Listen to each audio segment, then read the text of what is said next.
ఓం శ్రీమాత్రే నమః. దేవుడు ఒక దుకాణం తెరిచాడట.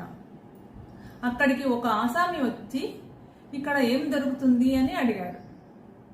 ఏది కావాలంటే అది దొరుకుతుంది అన్నాడు దేవుడు. అయితే డబ్బు దొరుకుతుందా అని అడిగాడు. చెప్పానుగా దొరుకుతుంది అన్నాడు దేవుడు. మరి మనశ్శాంతి దొరుకుతుంది. ఆరోగ్యం, ప్రేమ, సుఖం, సంతోషం దొరుకుతాయా అని మళ్ళీ అడిగాడు. అని తల ఊపాడు దేవుడు. సరే అయితే గెలుపు దొరుకుతుందా అన్నాడు మళ్ళీ ఆసామి. చెప్పానుగా అన్నీ దొరుకుతాయి, నీకేం కావాలో చెప్పు ముందు.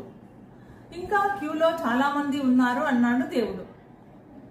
అయితే నాకు సక్సెస్ఫుల్ లైఫ్ కావాలి అన్నాడు ఆసామి.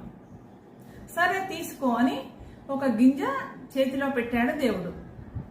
ఏమిటిది అని ఆశ్చర్యంగా చూశాడు ఆసామి. విత్తనం అన్నాడు దేవుడు. ఎందుకు ఇది అని అడిగాడు.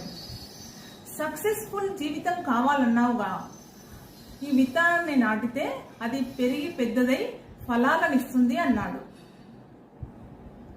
బుద్ధుడికి చెట్టు కింద జ్ఞానోదయం అయినట్లుగా చెట్టుకి మూలమైన ఆ విత్తనం చేతిలో పడగానే ఆ ఆసామికి బల్బు వెలిగింది.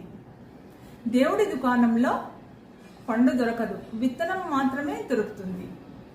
ఏది కష్టపడకుండా, ఏమీ చేయకుండా రాదు. ఆలోచననో, శ్రమనో, డబ్బు, ఇంకోటి మరోటి ఏదో ఒకటి పెట్టుబడిగా పెట్టాలి. ఏది నాటితే అదే కాస్తుంది, కానీ ఖచ్చితంగా కాస్తుంది.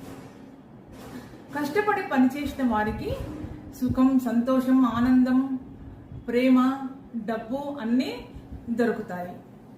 బద్ధకం వల్ల అనారోగ్యం తప్ప ఏమీ మిగలదు. కష్టే ఫలే అంటారు కదా, అందుకే ప్రతి ఒక్కరూ కష్టపడి పని చేసి సంతోషాన్ని, ఆనందాన్ని పొందాలని. బద్ధకం వల్ల అనారోగ్యం తప్ప ఏమీ మిగలదనేది ఇందులోని అంతరార్థం. జై శ్రీరామ్.